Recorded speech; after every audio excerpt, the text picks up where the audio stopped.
우리 친구들 반가워요. 달림쌤이에요. 오늘 하루도 즐겁게 보냈지요? 즐거웠던 생각하면 선생님은 미소가 가득해져요. 우리 친구들도 미소 지으며 포근한 이불 덮고 잘 자요. 첫 번째 이야기, 도깨비와 개암. 옛날 어느 마을에 부지런한 총각과 심술쟁이 총각이 살았습니다. 부지런한 총각은 여느 때와 같이 지게를 지고 뒷산으로 향했어요. 나무하러 가니? 그늘에 벌렁 누워있던 심술쟁이 총각이 물었습니다. 응, 같이 나무하러 가자. 싫어. 난 낮잠이나 잘 테야. 부지런한 총각은 지게에 가득 나무찜을 싣고 땀을 닦았어요. 휴, 다 했다. 이제 집에 가야지. 그때 머리 위로 개암이 톡톡 떨어졌어요. 어머니께 갖다 드리면 좋아하시겠다. 그런데 개암이 또 떨어졌어요.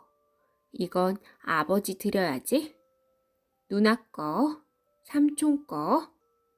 총각은 떨어지는 개암을 자꾸 주웠어요.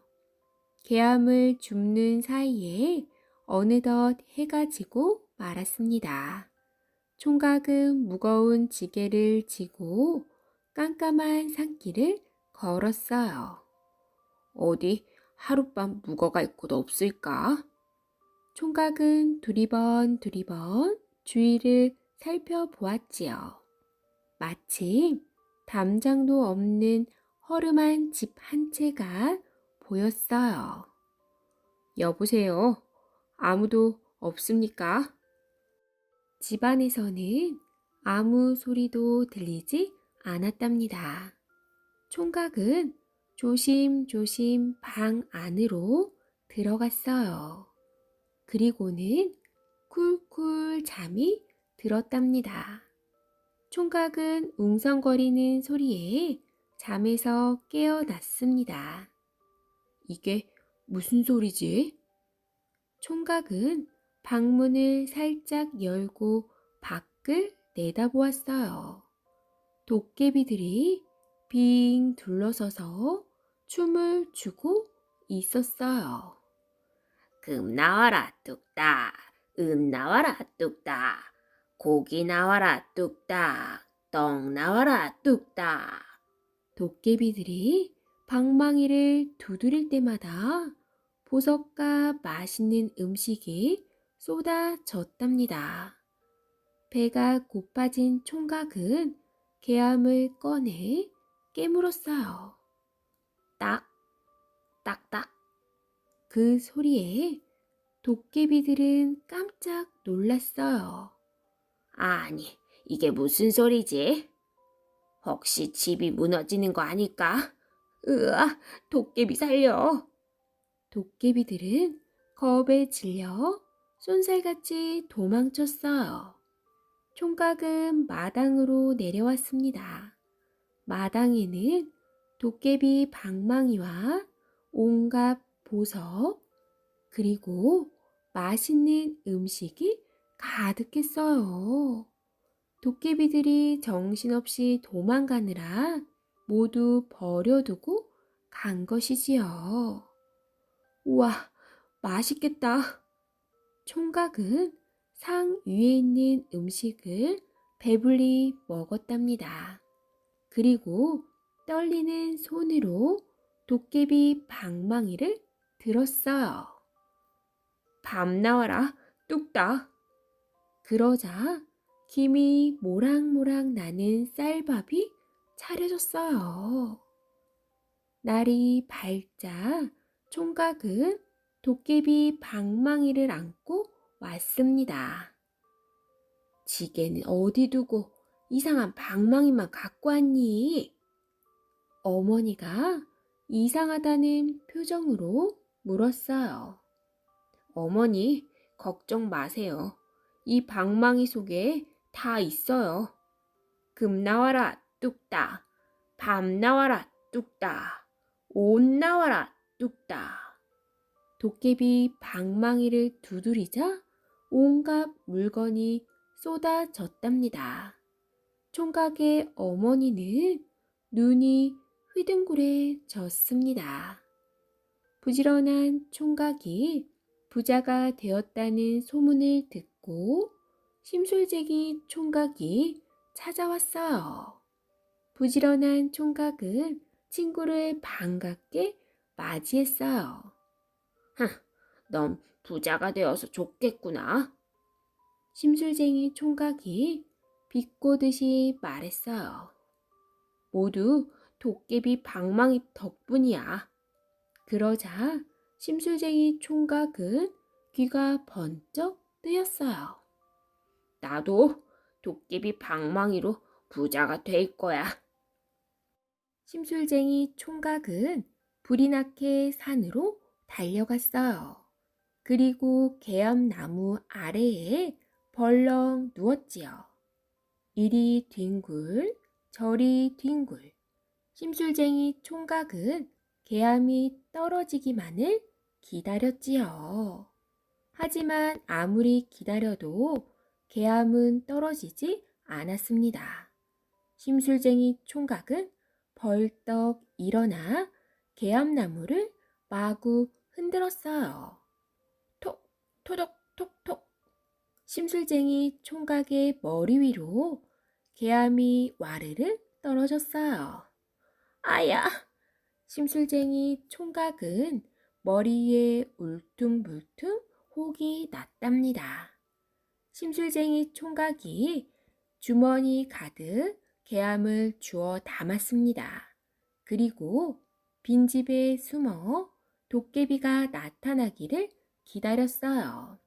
어두운 밤이 되자 도깨비들의 소리가 들려왔답니다. 불 피워라, 뚝딱. 큰 도깨비가 방망이를 두드려 마당에 불을 피웠어요. 사탕 나와라, 뚝딱. 과자 나와라, 뚝딱. 도깨비들은 불 주위에서 덩실덩실 춤을 추었답니다. 심술쟁이 총각은 주머니에서 계암 하나를 꺼냈어요. 이제 도깨비 방망이는 내 거야. 딱, 따닥. 심술쟁이 총각은 계암을 깨물었어요. 도깨비들은 이상한 소리에 주위를 두리번 거렸지요. 빨리 도망가거라, 이 멍청한 도깨비들아. 심술쟁이 총각은 자꾸 계암을 깨물었어요. 하지만 도깨비들은 도망가지 않았답니다. 캉캉, 무슨 냄새가 나는데? 사람 냄새 같기도 하고 말이야. 도깨비들은 고개를 갸우뚱거리며 심술쟁이 총각 쪽으로 다가갔어요. 옳지, 바로 여기구나. 요 녀석. 도깨비들은 심술쟁이 총각을 끌어냈어요. 으아! 심술쟁이 총각은 도깨비들이 무서워 온몸을 바들바들 떨었지요. 우리가 또 속을 줄 알았냐? 어서 우리 방망이를 내놓아라. 도깨비들은 무섭게 화를 냈습니다. 제발 한 번만 살려주세요. 심술쟁이 총각은 두 손을 모아 싹싹 빌었어요.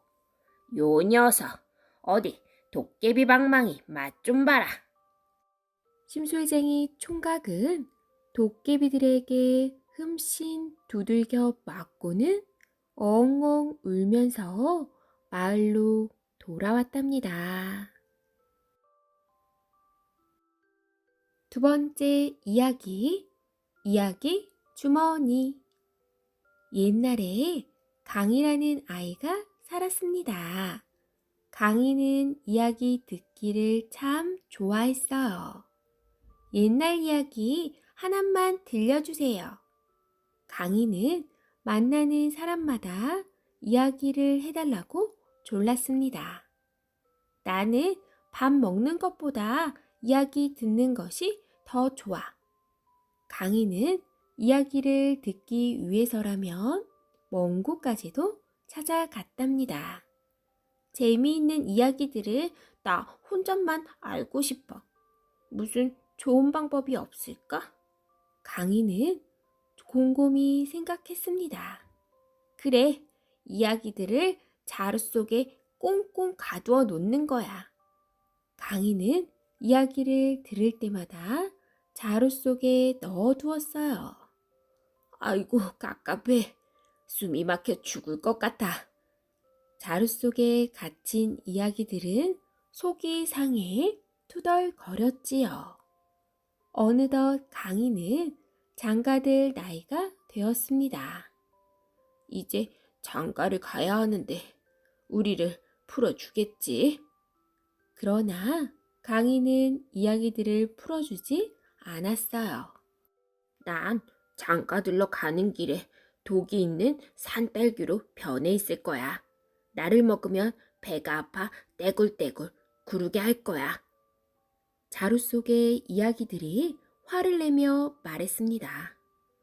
난 샘물로 변해서 마시면 머리가 빙글빙글 돌게 해야지. 난 뜨겁게 달구어진 발걸이로 변해 있을 거야.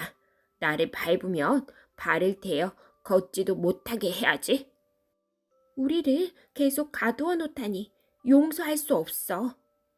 자루 속 이야기들은 이를 바드득 갈았습니다.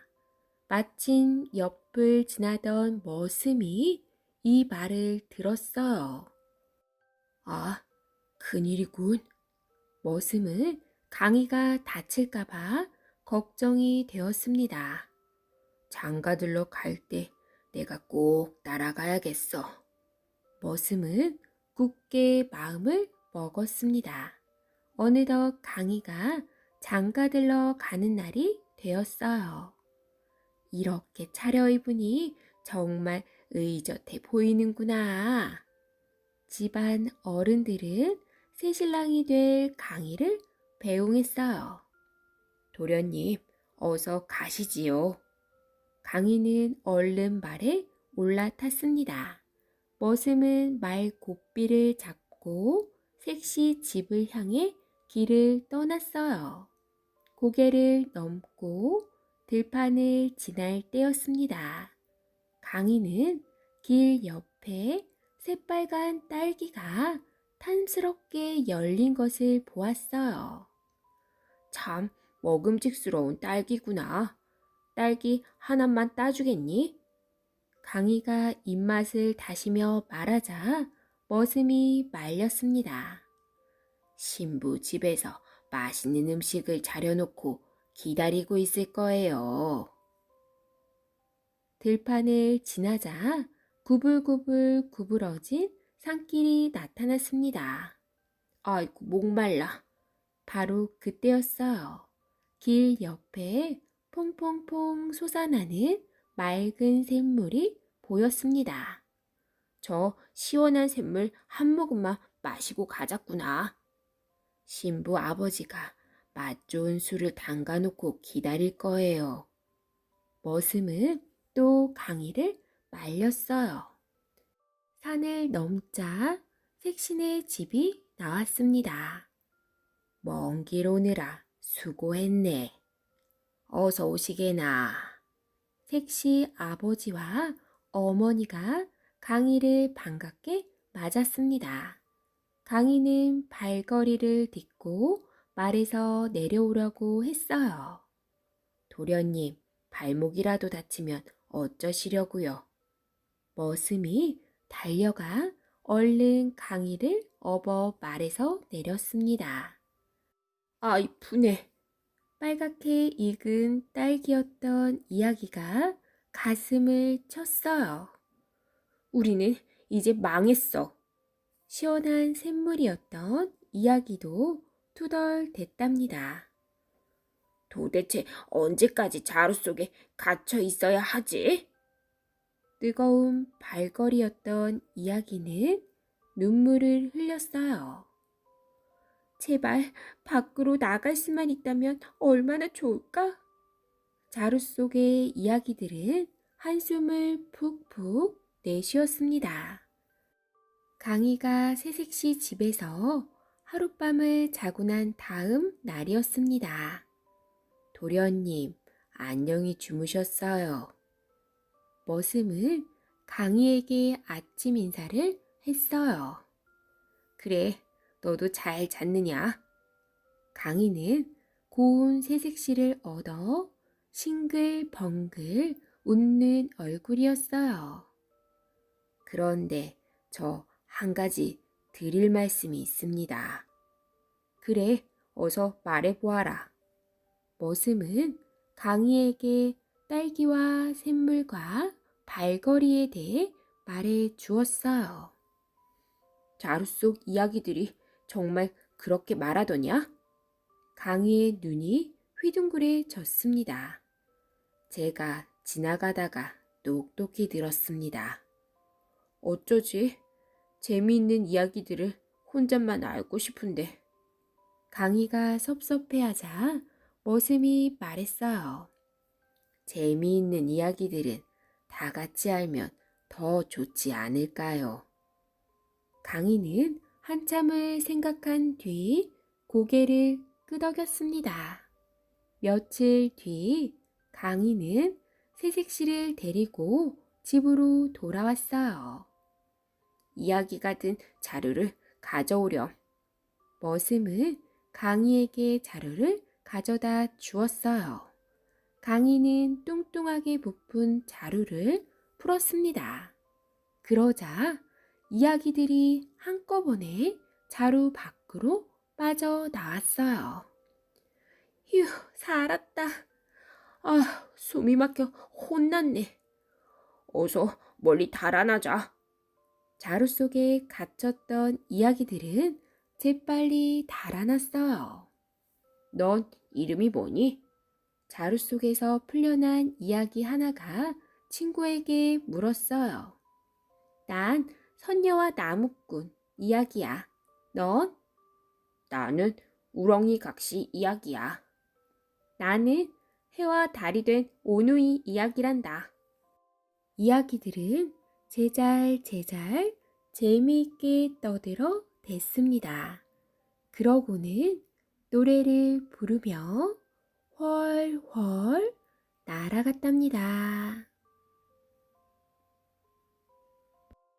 세 번째 이야기, 거울을 처음 본 사람들. 옛날에 한 시골 사람이 처음으로 서울 구경을 하게 되었습니다. 집을 나서려는데 아내가 말했어요. 여보, 서울에 가거든 얼레빗 하나만 사다 주구려. 그런데 이 시골 사람이 얼레빗 구경을 해봤어야지요. 얼레빗이라는 게 어떻게 생긴 물건이요? 그 시골 사람이 아내에게 물었어요. 아내는 마침 하늘에 뜬 반달을 가리키면서 말했습니다. 얼레빗은 꼭 저 달처럼 생겼어요. 혹시 잊어버리거든 달을 보고 생각해내시구려. 아내는 몇 번이나 얼레빗을 잊지 말라고 당부했어요. 시골 사람은 걱정 말라면서 길을 떠났지요. 시골 사람이 서울에 오니까 정신이 하나도 없었습니다. 서울에서는 눈을 뜨고 코를 베인다지. 시골 사람은 코를 베이지 않으려고 정신을 바짝 차렸어요. 이곳 저곳 구경을 하다 보니 하루해가 금방 저물었습니다. 며칠이 훌쩍 지나 집으로 돌아올 때가 되었지요. 그제야 시골 사람은 아내의 부탁이 떠올랐어요. 그런데 도대체 뭘 사오라고 했는지 기억이 안 나는 거예요. 곰곰 생각해 보니 달을 보라던 말이 떠올랐어요. 그래서 시골 사람은 하늘을 쳐다봤지요. 그런데 그 사이에 반달이 보름달이 되었지 뭐예요. 옳지. 저 달처럼 둥글게 생긴 것을 사면 되겠군. 시골 사람은 시장으로 가서 박물 장수에게 물었어요. 여인들이 쓰는 물건 가운데 달처럼 생긴 것이 있어. 달처럼 둥글게 생긴 것이라. 예, 있고 말고요. 시골 사람은 박물 장수가 주는 물건을 받아들었어요. 그러고는 자세히 보지도 않고 보따리 속에 넣었지요. 남편이 돌아오자 아내가 물었어요. 내가 말한 얼레빗은 사왔어요? 자, 달처럼 생긴 물건이 여기 있어. 시골 사람은 보란 듯이 둥근 물건을 척 꺼내 놓았지요. 아내가 받아 들고 보니 뭔가 이상했어요. 태어나서 처음 보는 물건이었거든요. 그건 바로 둥근 거울이었던 거예요. 아내는 거울을 들고 이리저리 살펴보았어요. 옆으로도 보고 뒤집어도 보고 거꾸로도 보았지요. 그러다가 거울 속을 들여다보게 되었어요. 아니, 웬 각시래? 아내는 자기가 헛것을 보았나 하고 눈을 비볐어요. 또 한 번 눈을 부릅뜨고 들여다보아도 틀림없었어요. 달덩이 같은 젊은 각시가 그 속에 들어앉아 있지 뭐예요? 아이고, 이 양반이 서울 가더니 젊은 각시를 데려왔네. 아내는 하늘이 무너지는 듯 울고불고 야단이었어요. 며느리 울음소리에 놀라서 시어머니가 버선발로 달려왔지요. 얘야, 도대체 무슨 일이냐? 시어머니가 며느리를 보고 물었어요. 어머니, 저기 좀 보세요. 저 양반이 서울에서 각시를 데리고 왔지 뭐예요. 아내는 땅바닥에 털썩 주저앉아 목 놓아 울었어요. 시어머니는 깜짝 놀라 거울을 들여다 보았지요. 그런데 웬 늙은 할멈이 들어앉아 있는 거예요. 시어머니가 혀를 쯧쯧 차면서 말했지요. 각시를 얻으려거든 젊은 각시나 어찌 어디서 이런 할망구를 데리고 왔나. 그때 시아버지가 방문을 열고 물었어요. 왜들 야단인가? 시어머니는 시아버지에게 달려가 냉큼 일러 바쳤지요. 글쎄, 아비가 서울서 웬 할망구를 데리고 왔지 뭐요. 시아버지는 도대체 무슨 말을 하는지 알 수가 없었어요. 시아버지는 시어머니가 내미는 거울을 들여다 봤어요. 그런데 참 이상한 일도 있지요. 10년 전 돌아가신 아버지가 척 들어앉아 있는 거예요. 시아버지는 깜짝 놀라 거울 앞에 무릎을 꿇고 절을 했어요. 아이고 아버님, 어쩐 일로 이렇게 나타나셨습니까? 시골 사람은 멍하니 그 모습을 보고 있었지요. 왜들 저러는가 하고 거울을 들여다 보았어요. 이놈, 너는 누군데 남의 집에 와 있느냐? 시골 사람이 벼락같이 소리를 쳤어요. 그러자 그 속에 있는 사내도 따라서 입을 벙긋거리는 거예요. 이놈, 너는 누군데 남의 집에 와 있느냐? 시골 사람은 그만 화가 머리 끝까지 났어요. 그래서 들고 있던 거울을 마당에 힘껏 내던져 버렸지요. 쨍그랑! 보름달 모양의 동그란 거울은 산산조각이 나고 말았어요. 이제 젊은 각시도 온데간데 없이 사라졌고 쭈글쭈글 할망구도 없어졌고 수염허연 할아버지도 달아났고 낯선 산에도 도망갔지요. 시골 사람과 그의 아내와 시어머니와 시아버지는 꿈인가 생시인가 하면서 깨진 거울 조각만 바라보았답니다.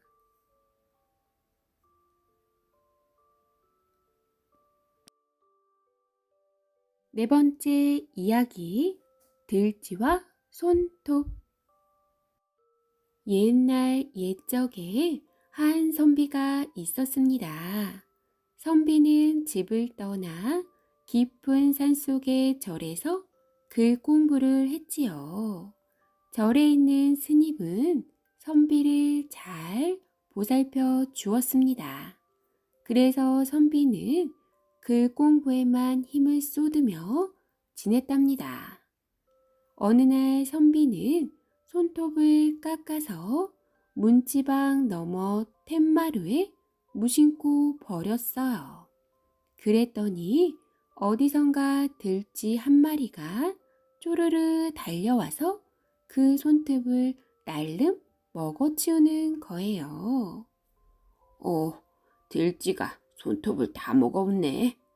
선비는 그 모습이 재미있어서 손톱을 깎을 때마다 툇마루에 내려놓았어요. 그러면 어김없이 들쥐가 쪼르르 달려와서 손톱을 먹어 치웠지요. 어느덧 세월이 흘러 3년이 지났어요. 선비는 여전히 손톱을 깎아서 툇마루에 내려놓았지만 들쥐는 더 이상 나타나지 않았습니다. 드디어 글 공부를 마친 선비는 스님에게 인사를 하고 절을 떠나 집으로 향했어요. 집에 돌아온 선비는 기가 탁 막혔어요. 글쎄, 저하고 똑같이 생긴 사람이 제 집에서 주인 노릇을 하고 있는 거예요. 아니, 도대체 너는 누구기에 우리 집에서 내 행세를 하고 있느냐? 너야말로 무슨 심보로 남의 집에서 행패를 부리는 거냐? 가짜는 도리어 제가 진짜라고 우겨댔지요. 진짜 선비와 가짜 선비가 서로 자기가 진짜라며 옥신각신하니 이를 어쩌나? 이 소동에 집안 식구들이 다 모여들었고 온 동네 사람들까지 다 모여들었답니다. 그렇지만 아무도 선뜻 진짜를 가려내지 못했어요. 그 많은 사람들이 앞만 요모조모 뜯어봐도 둘의 모습이 너무나 똑같아 보였거든요. 누가 진짜이고 누가 가짜인지 도무지 모르겠거든요. 집안 식구들은 이 둘을 관가로 데려가서 원님에게 누가 진짜인지 가려달라고 했어요. 그런데 원님이 봐도 둘이 너무 똑같아서 도대체 누가 진짜인지 알 수가 있어야지요. 원님은 생각 끝에 집안에 있는 물건들의 수를 물어보았어요. 자, 집안에 밥그릇이 모두 몇 개 있느냐? 또 수저는 모두 몇 벌이나 있느냐? 진짜 선비는 눈앞이 캄캄했어요. 집을 떠나 3년 동안이나 절에서 글 공부만 했으니 집에 어떤 물건이 얼마나 있는지 전혀 알 수가 없었지요. 가짜 선비는 집안에 있는 물건들을 훤히 다 알고 있었어요. 예, 밥그릇은 20개이고 수저는 모두 25벌입니다. 가짜 선비는 머뭇거림 없이 척척 대답했어요. 사람들을 시켜 세어봤더니 모두 꼭 맞는 거예요. 이렇게 해서 가짜 선비는 진짜가 되고 진짜 선비는 가짜로 몰려 집에서 쫓겨나게 되었답니다. 쫓겨난 선비는 이곳 저곳을 떠돌아 다니다가 예전에 글 공부했던 저를 다시 찾아갔어요. 그러고는 스님에게 그동안 겪은 일들을 다 말했지요. 혹시 손톱을 깎아서 짐승들에게 먹인 적이 있는가? 예, 글 공부를 하다가 손톱을 깎아 놓으면 들쥐가 쪼르르 달려 나와서 집어 먹었지요. 그 들쥐가 손톱을 먹고 자네 모습으로 둔갑을 한 거로군. 그럼 이제 저는 어찌하면 좋습니까? 내가 고양이를 줄 테니 가서 그 가짜 앞에 풀어놓게. 그러면 모든 일이 잘 해결될 걸세. 선비는 고양이를 데리고 집으로 갔어요. 집에서는 여전히 가짜가 진짜 노릇을 하고 있었지요. 뒷짐을 지고 헛기침을 하면서 집안을 돌아다니고 식구들과 하인들에게 호령을 하고 다녔어요. 이때 진짜 선비가 대문을 열고 척 들어서자 가짜 선비는 두 눈을 부릅뜨고 펄펄 뛰었지요. 아니, 저놈이 또 나타났구나. 여봐라, 저놈을 흠씬 두들겨 패서 쫓아내거라. 이때 진짜 선비가 품속에서 고양이를 턱 꺼내 내려놓았어요. 그러자 고양이를 본 가짜 선비는 꽁무니가 빠져라 도망가기 시작했지요. 한참을 도망가던 가짜 선비는 돌에 걸려 땅에 푹 엎어졌어요. 그런데 엎어지자마자 찍찍 하는 소리와 함께 들쥐로 변해버렸지요. 조그만 들쥐는 멀리 멀리 도망갔답니다. 이 모습을 지켜보던 사람들은 그제야 모든 것을 알게 되었어요. 가짜를 진짜로 알고 집안에 들여놓고 진짜는 가짜로 몰아 내쫓았으니 얼마나 어처구니 없는 일이에요. 그때부터 선비는 손톱을 깎으면 아무데나 버리지 않고 반드시 잘 모아서 깨끗이 불태워 버렸답니다. 선비뿐만 아니라 다른 식구들도 모두 그렇게 했지요. 그 뒤로는 두 번 다시 그런 일이 일어나지 않았답니다.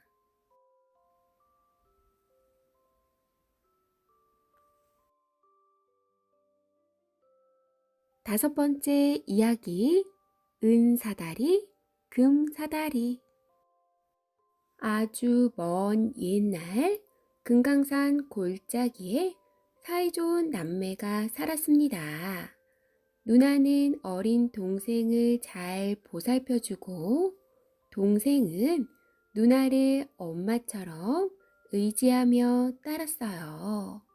그러던 어느 해 봄, 누나가 병에 걸려 그만 자리에 눕게 되었습니다. 어린 나이에 온갖 힘든 일을 하느라 몸이 약해진 거였어요. 동생은 누나를 정성껏 간호했지만 누나의 병은 점점 더 깊어졌답니다. 동생은 머나먼 길을 달려가 의원을 불러왔어요. 의원님, 우리 누나를 빨리 낫게 해주세요. 의원은 누나의 몸을 여기저기 살펴보고 한숨을 내쉬었어요.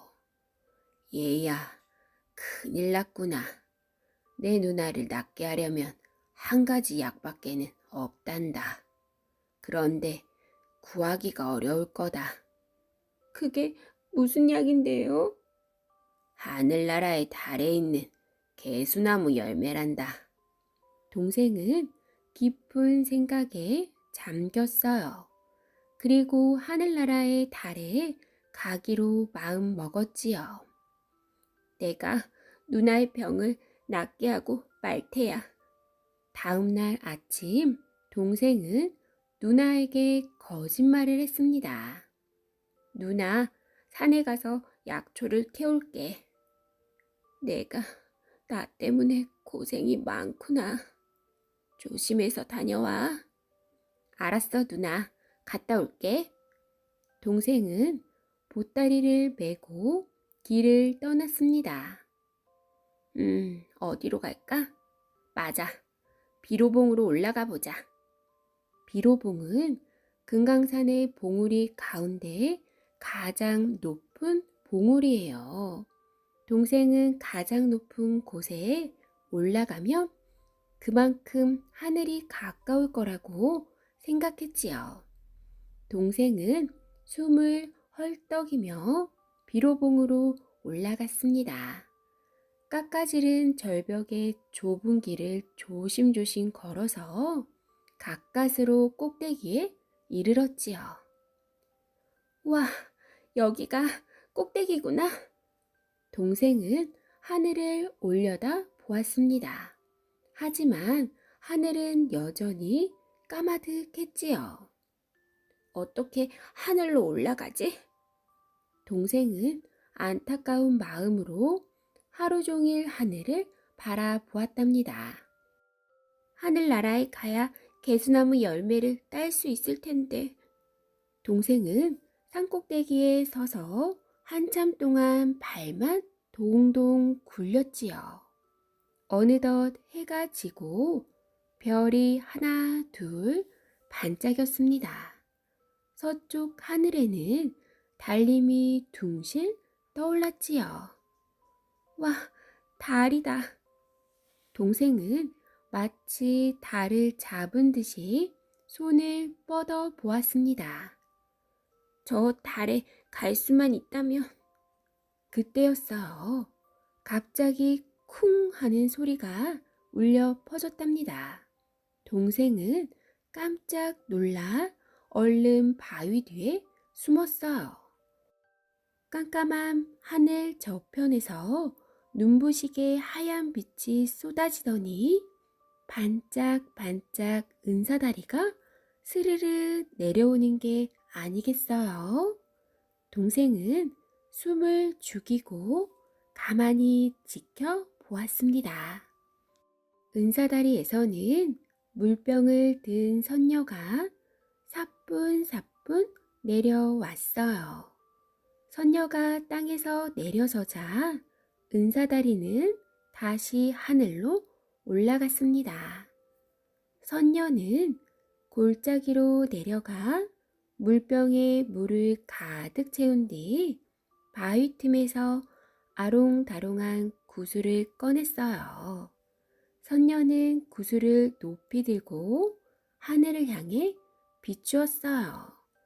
그러자 하늘에서 번쩍번쩍 금사다리가 내려왔습니다. 선녀는 구슬을 다시 바위 틈에 넣은 뒤 금사다리를 타고 나풀나풀 하늘로 올라갔어요. 동생은 눈앞에서 벌어진 일이 꿈만 같았어요. 하늘로 가는 길이 있었구나. 동생은 너무나 기뻐 어쩔 줄 몰랐지요. 동생은 바위 틈에서 구슬을 꺼냈습니다. 영롱하게 빛나는 아름다운 구슬이었어요. 이것만 있으면 하늘나라에 갈 수 있어.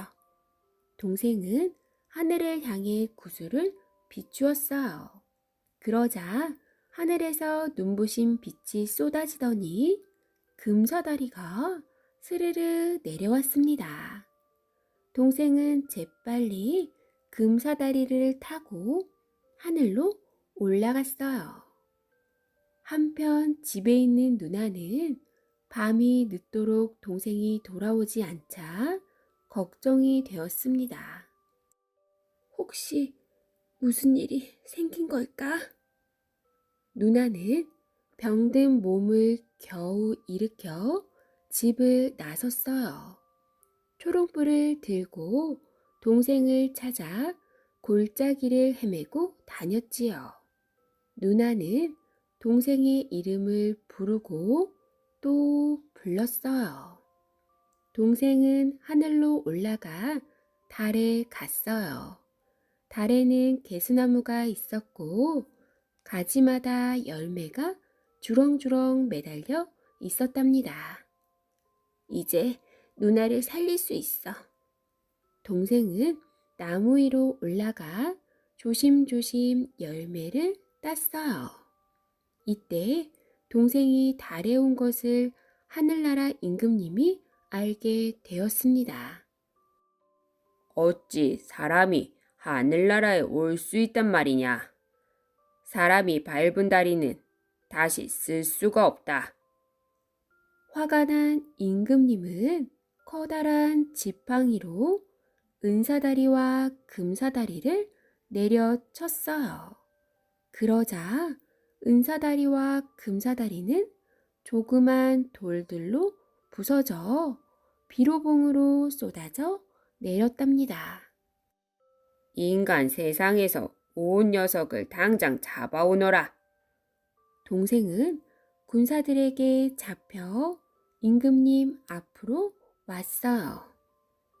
너는 어찌 사람의 몸으로 하늘을 올라왔느냐?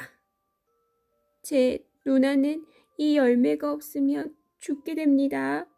제발 이 열매를 가져갈 수 있도록 해주세요. 동생은 그동안의 일을 모두 이야기했어요. 임금님의 눈에는 눈물이 고였습니다.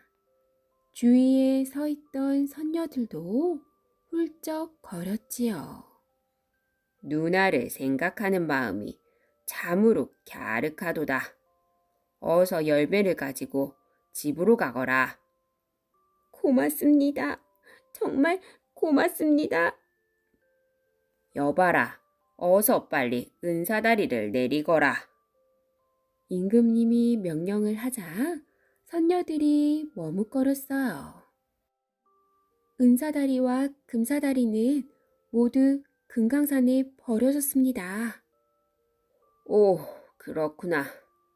임금님은 잠시 생각하더니 미소를 지으며 말했어요. 할 수 없구나. 내 용마를 타고 누나에게 가거라. 하늘나라 선녀들은 모두 깜짝 놀랐습니다. 용마는 임금님만 탈 수 있는 하늘을 나는 말이었어요. 정말 고맙습니다. 이 은혜는 잊지 않겠습니다. 동생은 용마를 타고 하늘을 훨훨 날아서 집으로 갔습니다. 누나, 내가 왔어. 동생은 애타게 누나를 부르며 마당으로 들어섰습니다. 그러나 누나는 마당에 쓰러져 이미 숨을 거둔 뒤였지요. 동생은 누나를 흔들며 애타게 소리쳤어요. 누나, 개수나무 열매를 가지고 왔단 말이야. 어서 일어나. 누나의 손에는 동생을 찾으러 갔을 때 들었던 초롱불이 꼭 쥐어져 있었습니다. 누나, 누나. 동생은 한참 동안 누나를 붙잡고 흐느껴 울었어요. 동생은 누나를 빌어본 골짜기 양지 바른 곳에 묻었습니다. 그런데 누나가 손에 꼭 쥐고 있던 초롱불은 이상하게도 꺼지지 않았어요. 시간이 지나자 그 초롱불은 아름다운 꽃으로 변했어요. 사람들은 이 꽃을 금강초롱꽃이라고 불렀습니다. 금강초롱꽃에는 동생을 기다리는 누나의 애틋한 마음이 담겨 있지요. 한편 은사다리와 금사다리는 부서지면서 비로봉의 두 갈래로 쏟아져 내렸어요. 사람들은 그때 생긴 돌 줄기를 은사다리, 금사다리라고 부르게 되었답니다.